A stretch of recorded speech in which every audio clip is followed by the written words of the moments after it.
by the Casino Tribunal, and we're hoping that it's going to lead to massive investment in the next 15 years in this town.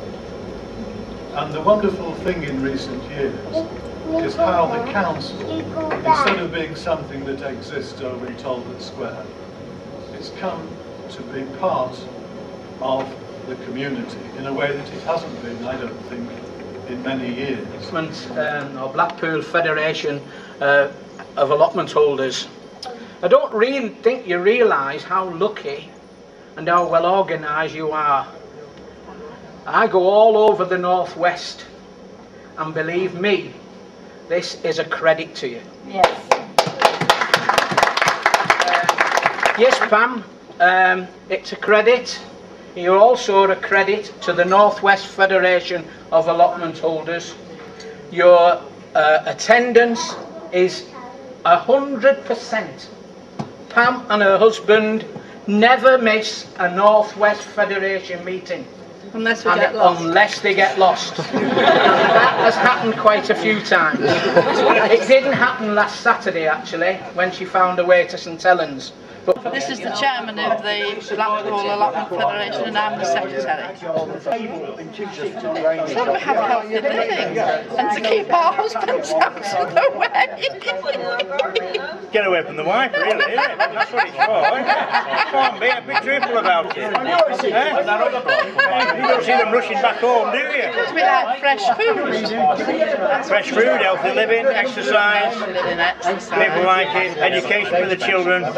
You know, they come down, they're quite surprised that carrots go in the ground. My two grandchildren think it's marvellous when they can pick potatoes up out of the ground and not get them out of a packet. Yeah, you see? You know, they can't wait when they come on a Wednesday. The first thing they want to do is go down to the allotments and dig potatoes. I don't understand. No, I've got going now, haven't I? I'm aware. No, it's children like it. It's educational. We have schools come down to our site. They're educational for them. They learn to grow things. Interesting fact was that Ofsted went to that one particular school, and all the kids would talk about Ofsted was going down to the allotments, and they were commended for it. The school was commended for getting them down there, getting them interested in growing things. So yeah, everybody is interested in it. We do appreciate the open places now. Well, we're going to say that. I think surf as well. Yeah.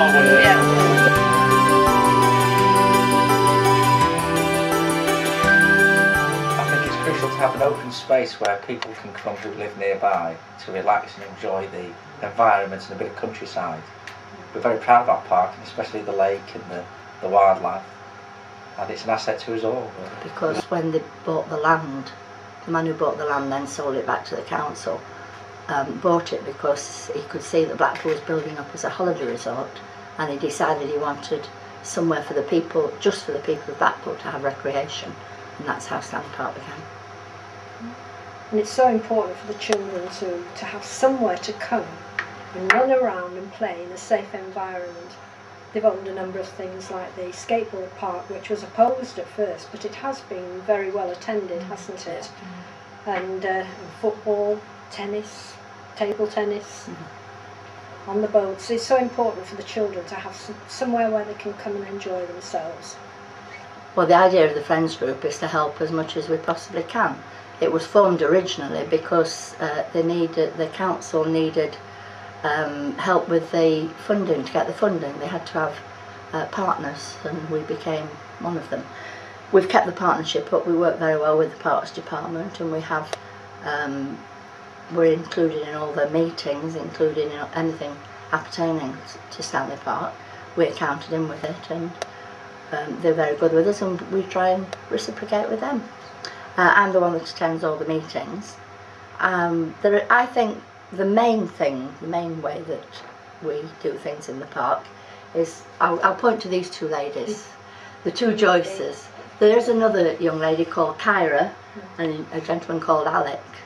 And right from the very beginning, but right from the very beginning, when we very first started the Friends of Stanley Park 4 years ago, these two girls and Kyra and Alex started a gardening section where they clear leaves and pick up litter and plant plants and do all sorts of work, all the work that the gardeners really don't have time to do, and they come along every Saturday morning and do it.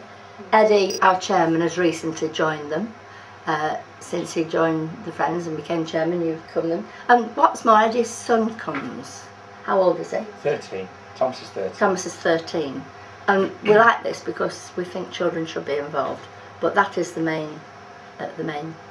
Well, I think these are the most important ones. To me, these are the Friends of Stanley Park, these people. Does it use it? Yes. Yeah, it's quite, Yes. you know. We know where to come for funding now, things like that. Where would we be without this? Long may it rain. It's a good washing powder.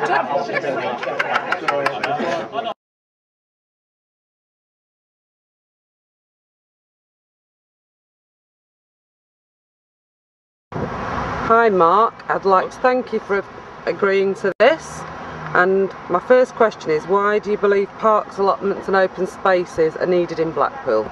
Well, they're really needed for many different reasons. One of the things we have noticed is how valued they are by local communities, and the range of products or range of activities that are provided on these facilities, free access, makes them very, very prized by the local communities. Well, I think the Open Spaces Network has played a very valuable role. We have such a range of different groups and so diverse, but what the Open Spaces Network has done is actually given some kind of unity to these groups. Where we have well-established groups such as Watson Road Park and Stanley Park, they've been able to share their experience, their knowledge and all of the things that have occurred since they've been running with new groups, and show them the way in many ways, give them help, support and advice.